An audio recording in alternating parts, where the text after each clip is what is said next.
최근 한 기사가 전 세계를 뜨겁게 달궜는데요. 중국이 러시아의 우크라이나 침공 계획을 먼저 알고 있었다. 그러니까 러시아의 우방국인 중국이 이 전쟁을 미리 알고 있었다는 겁니다. 최근 중국이 베이징 동계올림픽을 개최를 해서 굉장히 공평하고 평등했던 축제로 잘 마무리했잖아요. 당시 베이징 동계올림픽을 개최할 무렵으로 잠깐 돌아가 보자면 때는 2월 4일 베이징 올림픽 개막식이 진행되는 날이었습니다. 러시아의 푸틴은 베이징에 방문해 올림픽 개막식에도 참석하고 했는데, 그리고 중국 주석 시진핑과 회담을 진행하기도 했죠. 이 회담을 통해 러시아와 중국이 한 공동 성명을 발표하게 됩니다. 북대서양 조약기구인 나토 확장 중단을 요구한다. 그런데 이 공동 성명을 발표한 당시 러시아가 한 행동도 굉장히 수상했는데요. 10만 명이 넘는 병력을 우크라이나 국경 인근에 집결시킨 상황이었던 거죠. 중국은 과연 러시아가 우크라이나를 침공할 거란 사실을 몰랐을까요? 뉴욕타임즈 측에서도 그 회담을 통해 중국은 이미 침공 계획을 알고 있었을 것이라고 강조하고 있는 상황입니다. 실제로 베이징 동계올림픽이 끝난 직후 2월 24일 러시아군은 우크라이나 침공을 시작했는데, 이만큼 이 두 나라는 어느 나라보다도 서로 긴밀한 관계를 보여주죠. 그럼 왜 이 두 나라는 사이가 이렇게 좋은 걸까요? 자, 그럼 오늘의 1급 비밀 공산국가의 대표주자 러시아와 중국은 왜 가까운 관계일까? 편 지금 시작합니다. 때는 시간을 거슬러 올라가 17세기 후반, 이 당시에는 지금의 러시아가 러시아 제국, 중국은 청나라였습니다. 하지만 이때부터 이 둘 사이가 좋았던 것은 아닌데요. 당시 러시아 제국은 영토를 확장하기 위해 동쪽으로 땅을 확장하던 시기였는데, 계속 동쪽으로 가다 보니까 청나라랑 딱 만나게 된 거죠. 근데 또 이 중국이 아시아에서 한따까리 하는데 그냥 넘어갈 수 없었고 결국 영토 분쟁을 벌이기 시작합니다. 니들 뭔데 여기 와서 행패냐 해? 여기는 원래 내 땅이다 해. 뭐야, 그런 게 어딨어. 강한 사람이 차지하는 약육 강식의 세계 아니야. 참교육하면 주나스키. 뭐 약육 강식? 나도 한따까리 하는데 감당 가능하냐 해.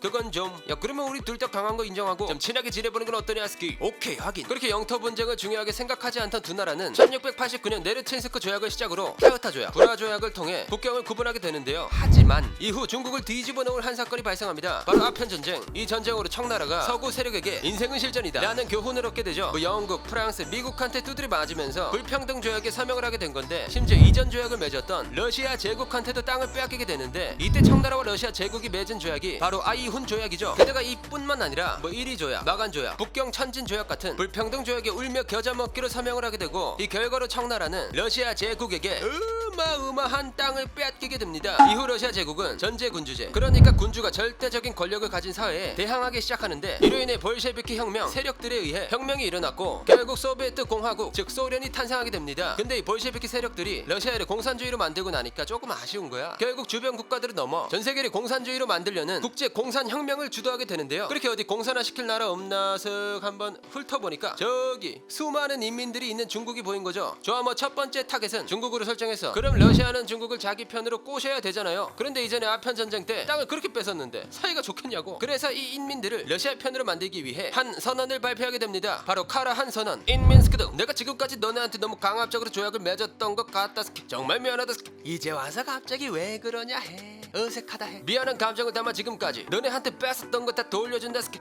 정말이냐 해. 기대하고 있겠다 해. 이 선언은 쉽게 말해 빼앗았던 중국의 것들을 돌려주겠다, 뭐 이런 겁니다. 그렇게 소련의 영향으로 중국이 공산주의 세력이 자리 잡게 되었는데, 얼마 지나지 않아 마오쩌둥과 장제스의 국공내전, 일본의 침공, 그리고 2차 세계대전까지 일어나면서 소련과 중국이 서로 신경 쓸 타이밍이 안 잡히게 됩니다. 아니, 지네 집이 불타는데 어떡해. 그런데 2차 세계대전이 끝나고 난 뒤 미국과 소련의 냉전 시대로 돌입하게 되잖아요. 그러다 보니 소련은 공산주의 중국을 더더욱 빠르게 성장시켜야 했었고, 결국 엄청난 경제 지원과 군사 동맹을 맺으면서 자유주의 국가들에게 대항하기 시작합니다. 근데 또 중국 입장에서 경제도 지원해줘, 군사도 지원해줘, 마다할 이유가 없었던 거야. 결국 중국과 소련의 사이는 더욱 돈독해질 수밖에 없었죠. 그런데 소련의 스탈린이 죽고 흐르쇼프 서기장으로 취임하면서 둘 사이가 벌어지는 일이 발생하는데요. 흐르쇼프가 서기장이 되고 난 뒤에 스탈린 격하 운동을 했던 겁니다. 그러니까 스탈린은 천하의 악당이며 용서받을 수 없는 독재자다, 뭐 이랬다는 거지. 결국 이를 기점으로 소련의 체제도 많이 순화되었는데, 물론 문제는 있었습니다. 바로 스탈린주의자 그리고 공산권 국가에 큰 충격을 안겨줬다는 거죠. 그 공산권 국가엔 당연히 중국도 포함되어 있었는데, 아까 소련이 중국을 공산화시켰다고 했잖아요. 그러다 보니 마오쩌둥의 스탈린주의 체제를 고수하던 중국과 사이가 벌어질 수밖에 없었습니다. 게다가 흐르쇼프는 중국에 대한 지원마저 대폭 감소시켜버렸는데, 이러니 중국 입장에서 빡칠만하죠. 안 그래도 소련 의존도가 높았는데 갑자기 지원 끊어버리니까 결국 중국 정부는, 아니 마오쩌둥은 소련에게 의지하지 않고 혼자서도 잘 성장할 수 있는 나라를 나라를 만들기 위해 한 운동을 하게 되는데, 네 맞습니다, 바로 대약진 운동이죠. 저 새는 해로운 새다, 당장 참새를 잡아라, 이 운동 맞습니다. 결국 뭐 여러분들도 아시다시피 수천 만 명의 인민들이 사망하게 되죠. 뭐 아무튼 소련과 틀어질 대로 틀어진 중국은 소련에다가 한마디 하는데, 아니 너네 우리한테서 가져간 영토 돌려준다며 왜 안 돌려주냐 해. 아 맞다, 근데 이거 갑자기 돌려주기가 싫어, 그냥 안 돌려줄게. 소련이 이렇게 나왔던 겁니다. 그러다 보니 두 나라의 관계는 악화되기 시작했고, 중국과 소련은 무역과 왕래를 단절해 버리는데요. 심지어 기갑 부대를 동원한 무력 충돌까지 일어나게 되죠. 그런데 당시 상황이 냉전 시대였다고 했잖아요. 그러다 보니 당시 소련과 미국이 서로 견제하는 상황이었습니다. 이런 상황에서 중국이랑 싸워봤자 좋을 게 없었고, 그렇게 소련과 중국은 사이좋게 해결하기 위해 협의를 진행하게 되죠. 근데 이 두 나라가 너무 자존심이 셌던 거야. 공산주의 하면 딱 두 나라, 이 소련과 중국인데 서로 양보할 수가 없었던 거죠. 그렇게 서로 합의를 못하고 있던 그때 새로운 나라가 이 둘 사이에 끼게 되는데 바로 미국이었습니다. 미국이 왜? 당시 소련과 경쟁을 하고 있던 미국이 슥 중국에게 다가가서 한마디 합니다. 아하이 인민 여러분, 많이 힘드시죠? 내가 도와줄 수 있는데. 아니 이게 누구냐 해. 미국 형님이 무슨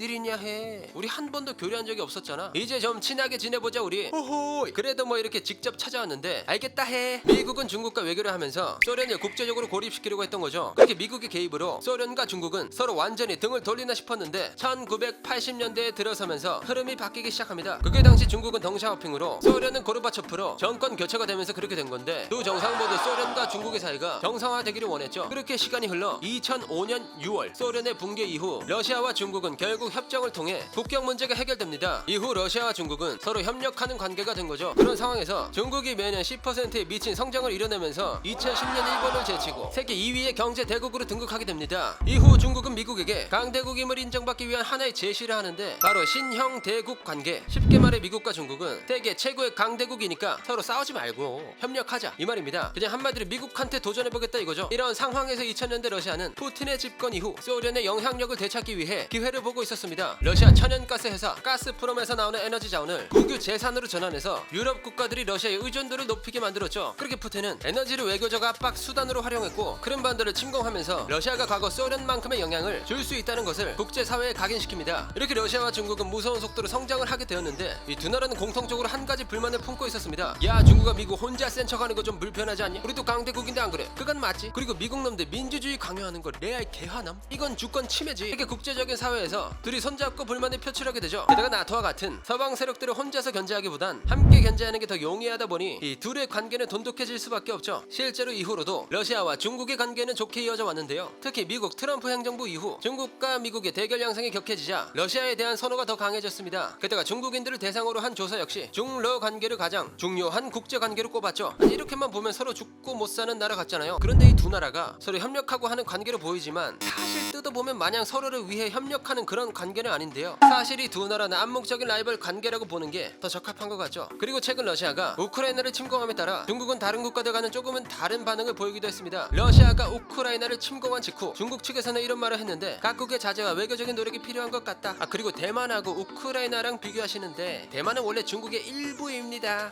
하지만 세계가 점점 러시아를 고립시키기 시작하니까 세계적으로 중국의 반응을 기다리고 있는 상황입니다. 현재까지의 중국은 중간에서 이러지도 저러지도 않고 빨아먹을 거 빨아먹는다는 태도인데, 또 말로는 중국과 러시아는 상호 존중과 평등, 호혜의 정신에 따라 정상적인 무력 협력을 계속할 것이라고 밝힌 바가 있어 조금 더 지켜봐야 할 것 같습니다. 자, 그럼 중러 관계가 상황에 따라 어떻게 변할지 잘 살펴보며 오늘의 1급 비밀 마치도록 하겠습니다. 다음에 또 다른 이야기를 담은 서류 1급 비밀 파일을 들고 다시 찾아오도록 하겠습니다. 감사합니다.